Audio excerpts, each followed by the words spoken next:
Hey guys, it's Fred and Sheila coming at you from the shooting range.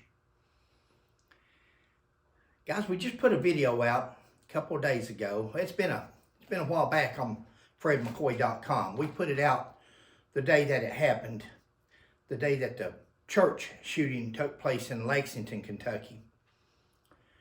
Sheila just put it out on her channel, Hatfield McCoy Museum, FS Investigates page, yesterday, I believe it was, maybe the day before.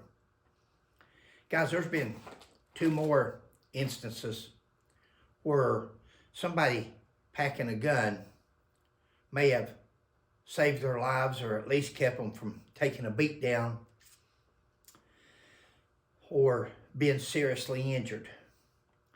There was a case where 11 people were stabbed at a Walmart. Yeah, it can happen. It can happen at a Walmart. It can happen at a Subway, Target, Lowe's, Kentucky Fried Chicken. It can happen at the local park. It can happen as you walk down the street in the little city or big city that you live in. On the beach, it can happen. Things happen, especially nowadays. They're happening more and more. 11 people were stabbed at a Walmart. Then they had the jamboree of some type in Ohio, Cincinnati, Ohio. And this was a racial thing. You know, the funny thing is, a lot of people got on to me on the video of the 22-year-old young man in Jacksonville, Florida, who was taken from his car and who was beaten. And I said race didn't have nothing to do with it because people were saying, stop while driving black. It was racism, and it's not. Those were just bad cops. Those were fights looking for a place to happen. They get bored, they want something to do, they've got the badge, they've got the vest, all the gear, and they nowadays walk around like gladiators, Roman soldiers. I've done that for 40 years. We're there to protect and serve. Not that we're not going to have to fight periodically. What joy does it give a person just to give somebody a beat down? And especially when there's 5 or 6 of you. And especially when the person's already subdued. Hands behind his back, pulling his hair. Whatever. But they tried to say that was racial. And there's at least 2 black cops there. Those 2 black cops joined in. You can see them going hands-on. Those 2 black cops never filed a complaint. Nobody ever filed a complaint saying, hey, this officer and that officer, they were abusive toward this citizen. They never filed a complaint. So how can it be racism? They didn't feel it was racism. They took part in it. There's a difference in driving while black and and being pulled over by the police.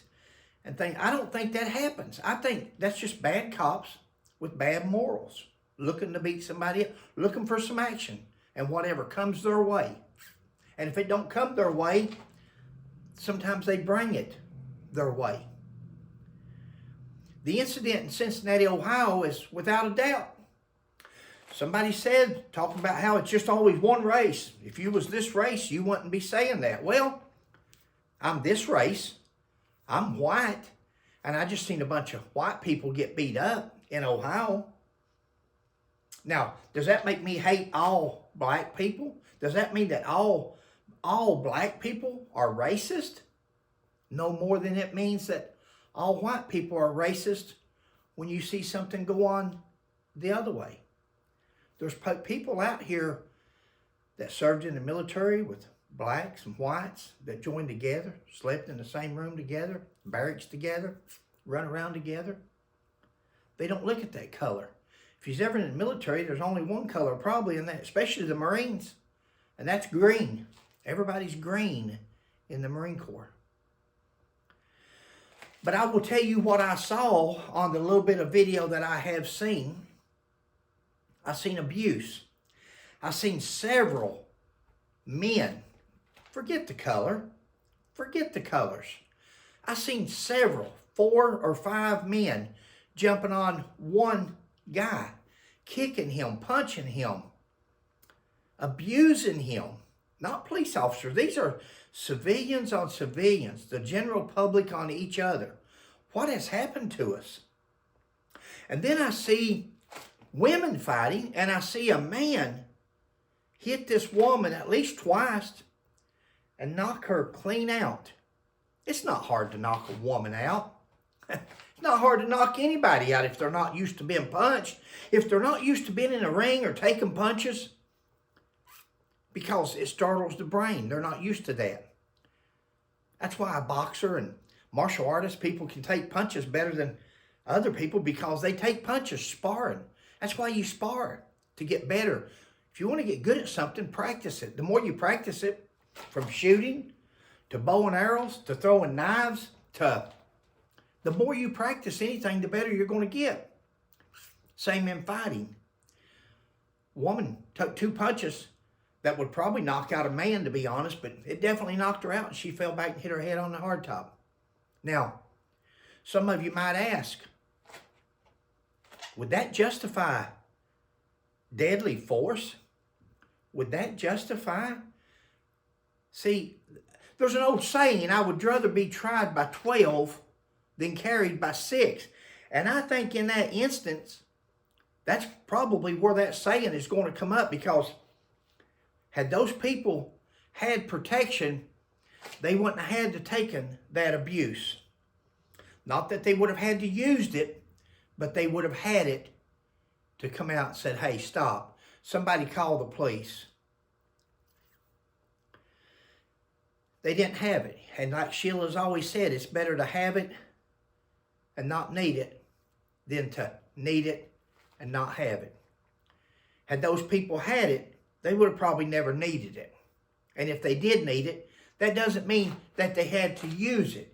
Sometimes, but you can't pull it just because you decide, hey, I'm going to show them this, I'm going to scare them off.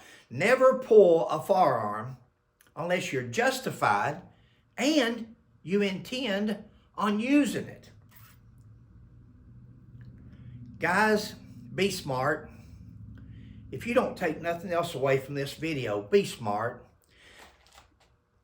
The states have given us the ability our forefathers gave us the ability in the Second Amendment to carry and protect ourselves. That was taken away from us for a long time, and now it's back. Times are hard, and they're going to get harder. We've got millions of illegals in here. Terrorists, not just what we seen on that video. Those are homegrown Americans, from what I know. First, we got to quit treating each other like that. Treat each other like humans. We're not a bunch of animals. And you get people in a pack. I don't care what color. I don't care what color they are.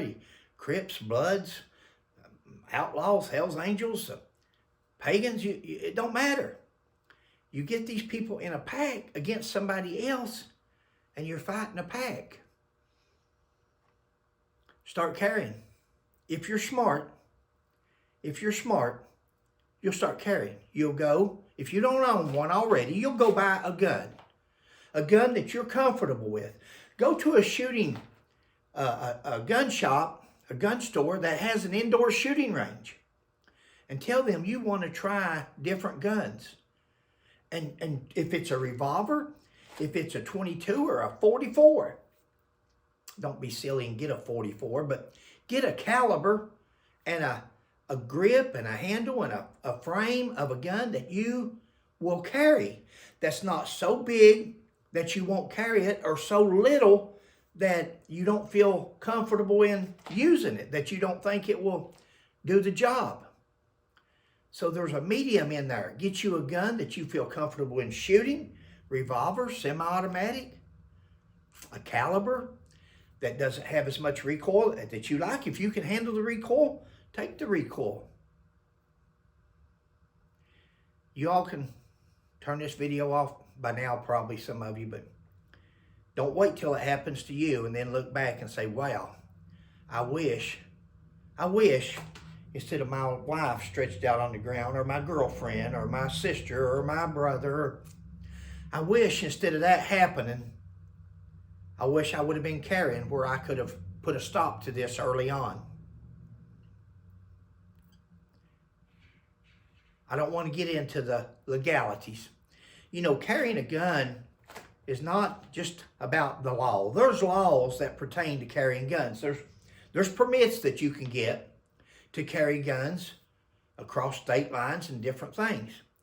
But for instance, Kentucky and a lot of other states is now constitutional carry, which means you can carry it concealed, you can carry it open, and we're going to do a video later on open carry. I don't agree with open carry. I think it's there for the taking. Why do you want to take the element of surprise out or advertise that you're carrying a gun? Because if a bad guy doesn't have a gun, he knows somebody that does. If you've got yours on the outside and it's open carried. Why carry it open if you can also carry concealed? Why wouldn't you hide it other than to show off or to display that you've got a gun? All you're doing is showing the bad guy. If there's a bad guy there, he knows at least one person that's got a deadly weapon. That if all he's got to do is take yours, and everybody else is at his mercy. I'm not going to drag it out, guys. If I could give you one piece of advice, don't be a statistic. Don't be a statistic. And use common sense. Use common sense when carrying a gun, when drawing a gun. Practice your shooting regular, your shooting skills, your loading skills, your jamming if you're using a semi-automatic. If you don't want to get into the jamming part and afraid a gun to jam on you, get a revolver. A revolver is better than nothing at all. Some people says, I don't want a 22. They don't have no knockdown power. Well, a 22 is better than a 44 that you don't carry, that you leave at home or in the glove compartment.